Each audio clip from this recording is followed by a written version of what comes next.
Assalamu alaikum, my dear students. I hope you all are well, and Alhamdulillah, with the grace of Almighty, I am recovered now. So, today's topic is the statement of second law of thermodynamics.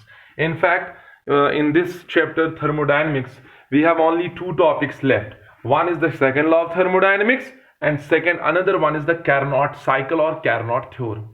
तो बहुत important है from entrance point of view. Now, regarding as far as the second law of thermodynamics is concerned, while studying first law, I told you one thing that you must remember. वो मैंने बताया था आपको कि first law में एक important limitation है. अगर किसी को याद हो, मैंने लिमिटेशंस में एक इंपॉर्टेंट लिमिटेशन बताई थी फर्स्ट लॉ की कि वो ये है दैट फर्स्ट लॉ हमें कोई कंडीशन नहीं बताता है. It does not tell us about the condition for transformation of heat into work.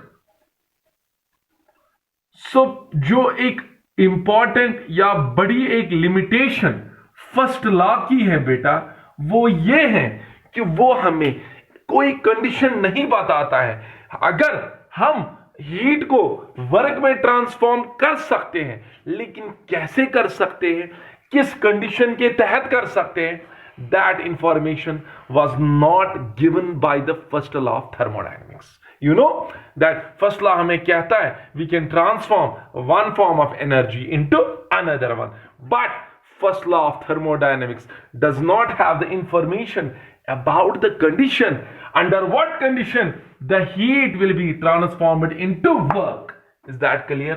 Now second law ने पहली बार हमें उन conditions को समझाया कि जिस condition के तहत हीट किसमें ट्रांसफॉर्म होगी, वर्क के अंदर. So second law of thermodynamics हमें एक प्रोसेस की पॉसिबिलिटी देता है अंडर सर्टेन कंडीशन. कब कोई प्रोसेस पॉसिबल है या कब कोई प्रोसेस पॉसिबल नहीं है. So it tells us about the feasibility of the process. So second law of thermodynamics हमें इंफॉर्मेशन देता है about the feasibility of a process. Process होगा कि प्रोसेस नहीं होगा, वो इंफॉर्मेशन हमें कौन देता है बेटा, first second law of thermodynamics. अच्छा, जो भी फर्स्ट लॉ की लिमिटेशंस है उनको कंप्लीट किया, उनको एक्सप्लेन किया सेकंड लॉ ऑफ थर्मोडायनेमिक्स ने. जैसे फर्स्ट लॉ हमें वो कंडीशन नहीं देता था जिस कंडीशन के तहत हीट को वर्क में ट्रांसफॉर्म कर सके, लेकिन वो कंडीशन किसने एक्सप्लेन की, सेकंड लॉ ने. अच्छा, फर्स्ट लॉ प्रोसेस के फिजिबिलिटी के बारे में कुछ भी नहीं बताता है, लेकिन second law gives us, tells us about the feasibility of a process. Whether the process will happen or not, that information lies, that information does not lie in first law but lies in which law, second law of thermodynamics. Is that clear beta? Now अब इस second law की जो है इसकी बेटा दो statements हैं. कितनी स्टेटमेंट्स हैं बेटा? पहली स्टेटमेंट है जिसको first statement of second law कहते हैं, या बेटा इसको कैल्विन स्टेटमेंट कहते हैं.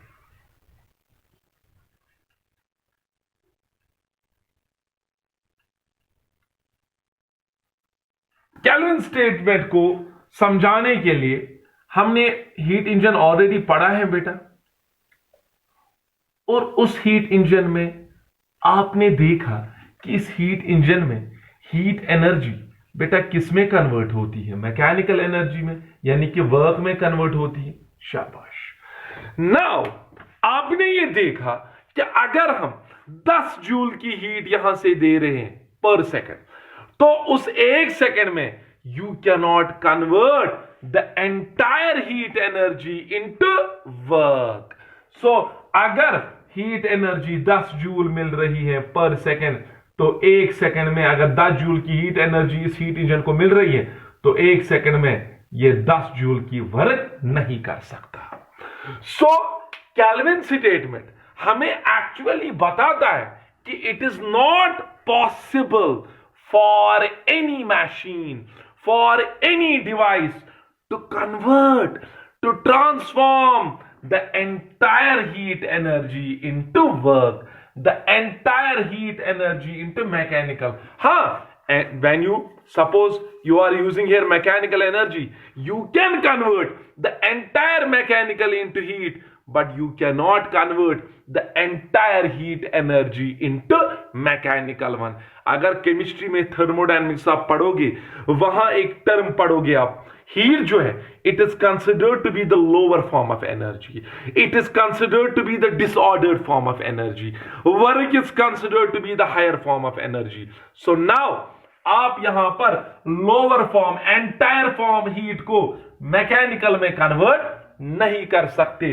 तो इसका मतलब क्या हुआ, इस हीट एनर्जी को कुछ ना कुछ इफेक्ट सराउंडिंग्स पे डालना पड़ता है, यानी कि इसको कुछ ना कुछ हीट रिजेक्ट करनी है. So that means you cannot convert the entire heat energy into mechanical one. This is the second law of thermodynamics. This is the Calvinist statement of second law of thermodynamics. Is that clear to you? Surrounding से heat आ रही है, वो किस में convert हो रही है, work में, लेकिन पूरे के पूरे हीट एनर्जी को ये वर्क में कन्वर्ट नहीं कर सकता. So what Calvinist statement is, it is not possible for any machine, shabash, to convert the entire heat energy into mechanical one. Is that clear? तो इसका मतलब क्या हुआ, जब कोई भी डिवाइस ले लो, उसके लिए ये पॉसिबल ही नहीं है कि वो सारी की सारी हीट को किसमें कन्वर्ट करे, मैकेनिकल में. तो इसका मतलब क्या हुआ, as per this statement can I say no heat engine can be 100% efficient. So ये भी एक बार एंट्रांस में इसकी स्टेटमेंट्स आई थी, तो हम कह सकते हैं कि जो फर्स्ट स्टेटमेंट जो है सेकंड लॉ की, जिसको कैल्विनिस्ट स्टेटमेंट कहते हैं, वो हमें यह समझाता है कि दुनिया में कोई भी हीट इंजन 100% एफिशिएंट नहीं हो सकता, 100% एफिशिएंट नहीं हो सकता. 100% एफिशिएंट का मतलब हुआ, अगर आप 1 सेकंड में 10 जूल की हीट एनर्जी दे रहे हो, तो 1 सेकंड में ये किस में कन्वर्ट होनी चाहिए, 10 जूल वर्क में. लेकिन ऐसा नहीं होता है, कुछ ना कुछ हीट रिजेक्ट होती है, जिसको वेस्ट हीट कहते हैं, जो रिजेक्ट होती है towards the reservoir which is maintained at low temperature, known as sink. Known as what? तो क्या मैं कह सकता हूं हीट इंजन, ऐसा इंजन कोई है ही नहीं जो 100% एफिशिएंट हो. क्यों?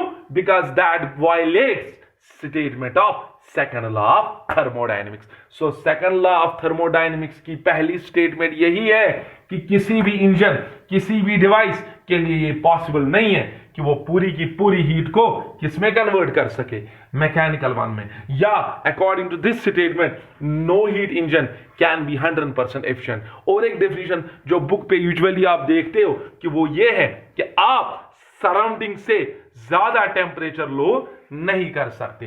बट उसमें थोड़ा कंफ्यूजन भी हो जाता है, क्योंकि उसमें एक एंट्रोपी का कॉन्सेप्ट है. अगर आप केमिस्ट्री में यही स्टेटमेंट पढ़ोगे, सेकंड लॉ पढ़ोगे, वहां आप देखोगे एक क्लोज्ड सिस्टम में, इरिवर्सिबल प्रोसेसेस में एंट्रोपी कंटिन्यूअसली बढ़ती है.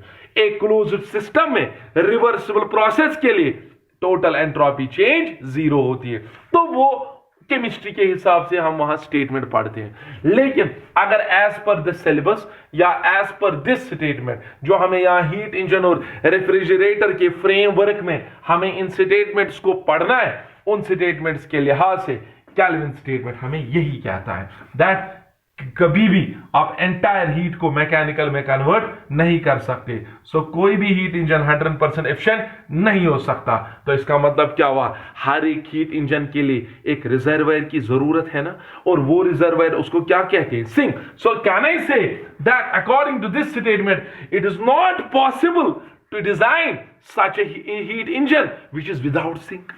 सो सिंक क्यों होना चाहिए, क्योंकि इंजन को कैसे भी कुछ ना कुछ हीट रिजेक्ट करनी है, कुछ ना कुछ इफेक्ट सराउंडिंग पे डालना है, क्योंकि आप कभी भी किसी भी सिस्टम को सराउंडिंग से कूल नहीं हो सकता यहां पे। तो इसका मतलब क्या हुआ, यहां पर कोई भी हीट इंजन 100% एफिशिएंट नहीं हो सकता। So this is the Kelvin statement and it is related to which engine, heat engine. Now the second statement of second law of thermodynamics, which is, वो आप बेटा देखो, that is known as Clausius statement।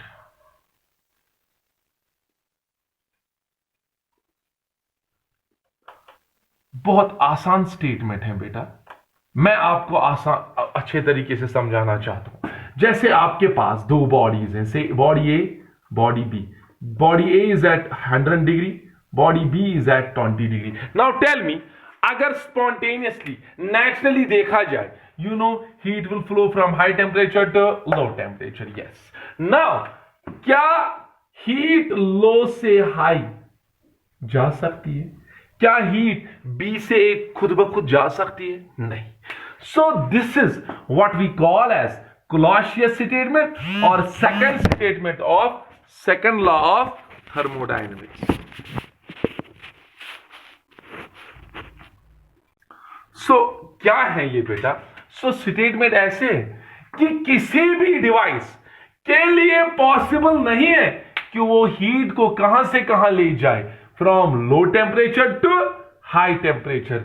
It is possible to transfer the heat from high to low by itself, but क्या खुद ब खुद heat लो से high जा सकती है? जैसे मेरे पास आइस है और मेरे पास हॉट आयरन रॉड है, मैं दोनों को एक साथ रखूंगा, हीट कहां से जाएगी? आइस से रॉड में जाएगी या रॉड से आइस में जाएगी? Obviously from rod to ice. That's why ice जो है इसका टेम्परेचर बढ़ेगा, it will begin to melt, और रॉड का टेम्परेचर घट जाएगा। लेकिन मैं चाहता हूं कि आइस से ही और हीट निकल जाए और रॉड हीट एब्जॉर्ब करे। सो तब कैसे करोगे वो? तो आपको क्या करना पड़ेगा, उस डिवाइस को, उस मशीन को आपको external energy, external agency provide करनी पड़ेगी, तब ऐसा प्रोसेस पॉसिबल है। और इसकी बेस्ट एग्जांपल जो है वो है रेफ्रिजरेटर। आप क्या देखते हो, रेफ्रिजरेटर क्या करता है? रेफ्रिजरेटर हीट निकालता है from body at low temperature to the body at high temperature. लेकिन क्या ये रेफ्रिजरेटर, ये जो डिवाइस है, ये खुद ऐसा काम करता है? नहीं, but with the help of external agency known as electrical energy. आप अगर रेफ्रिजरेटर को इलेक्ट्रिकल एनर्जी नहीं दोगे, क्या वो लो से हाई हीट निकालेगा? अच्छा, एसी खुद ब खुद इलेक्ट्रिकल एनर्जी के बगैर काम करेगा? तो दुनिया में ऐसी कोई मशीन नहीं है जो हीट को कहां से कहां ले जाए, फ्रॉम लो टू हाई, जब तक आप उसको एड ना करो, जब तक उसको एक्सटर्नल एजेंसी आप प्रोवाइड नहीं करोगे। सो can I say that this statement tells us it is not possible for which machine, जिसको हमने एड नहीं किया, for an unaided machine, for an unaided machine to transfer the heat from low temperature to the body at high temperature। So किसी भी machine के लिए ऐसा possible ही नहीं है कि वो हीट को कहां से कहां ले जाए, लो से हाई। जब तक किस मशीन, जो एड अनएडेड, यानी कि जिसको कोई एक्सटर्नल एजेंसी, रेफ्रिजरेटर लाया लेकिन इलेक्ट्रिकल एनर्जी प्रोवाइड नहीं की, ऐसे रखा, तो क्या वो लो से हाई हीट को लेगा? वो लो टेम्परेचर से हाई टेम्परेचर खुद ब खुद हीट ले सकता है? नहीं। तो क्या मैं कह सकता हूं सेकंड लॉ की जो सेकंड स्टेटमेंट है वो हमें ये बताता है इट इज पॉसिबल। हां, अब पॉसिबल है, आप कर सकते हो, आप लो से हाई हीट निकाल सकते हो। कैसे? It is possible for a machine. किस मशीन के लिए ऐसा प्रोसेस पॉसिबल है? Which is aided by external agency to transfer heat from low temperature to high temperature. So अब सेकंड लॉ की सेकंड स्टेटमेंट क्या है? पॉसिबिलिटी भी बताता है और इम्पॉसिबिलिटी भी बताता है। जो चीज इम्पॉसिबल है उसको कैसे पॉसिबल बनाए, क्या कंडीशन है, वो सेकंड लॉ ऑफ थर्मोडायनेमिक्स बताता है। समझ आ रहा है? जैसे लो टेम्परेचर से हाई टेम्परेचर हीट लेना impossible, but how to make it possible वो हमें पहली बार सेकंड लॉ ने समझाया। कैसे पॉसिबल बनाओगे? उस मशीन को एक्सटर्नल एजेंसी प्रोवाइड करो, उस मशीन को यही से कोई वर्क इनपुट दे दो। जैसे रेफ्रिजरेटर को इलेक्ट्रिकल एनर्जी बेटा प्रोवाइड करते हो। ठीक है? सो ये बेटा दो स्टेटमेंट्स हैं सेकंड लॉ ऑफ थर्मोडायनेमिक्स की। पहली statement Calvin statement, it is not possible to convert the entire heat energy into mechanical one unless it rejects part of it to the sink. Is that clear?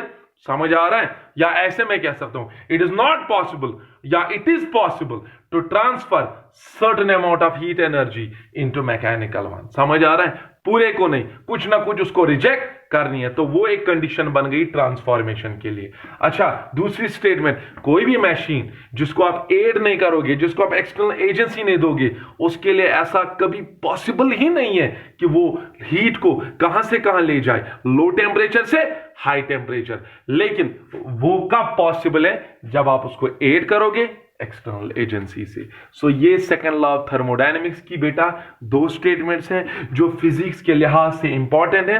Chemistry के लिहाज से मैंने second law को नहीं पढ़ाया। अगर आप chemistry के लिहाज से पढ़ोगे वहां कुछ और टर्म्स आपको पढ़नी है, entropy, okay, reversibility, irreversibility, change in entropy, enthalpy, तो वो यहां पे हमें डिस्कस करने की जरूरत नहीं है। समझ आ रहा है? Because we are dealing with the physical thermodynamics, we are not dealing with the chemical thermodynamics. Remember this. Chemical thermodynamics में कुछ और भी टर्म्स होती है, Gibbs free energy change, that we are not going to discuss here. So second law of thermodynamics, पहली बात इसने हमें यह बताया पॉसिबिलिटी या इम्पॉसिबिलिटी को कैसे पॉसिबल बनाए, कैसे इम्पॉसिबल प्रोसेसेस को पॉसिबल बनाए, और क्या कंडीशन है जिस कंडीशन के तहत हम एक एनर्जी को दूसरे फॉर्म में ट्रांसफॉर्म कर सकते हैं। सो ये प्रोसेस फीजिबल है कि नहीं है, ये सब कुछ हमें सेकंड लॉ देता है। So is that clear? So here I have finished the second law of thermodynamics. In the next lecture, inshallah, I am going to discuss Carnot's theorem and Carnot's cycle. That will be the last topic, and later on, and after that, finishing that very topic, I will give you lot of questions based on thermodynamics. एक assignment दूंगा मैं, तो आप, I hope आप वो करोगे. And I was so happy that मैंने आपके notebooks देखे, बहुत सारों ने notebooks भेजे थे, WhatsApp किए थे, तो बहुत अच्छे से आपने अपनी notebooks maintain की थी. So keep it up. Have a nice day. Assalamu alaikum.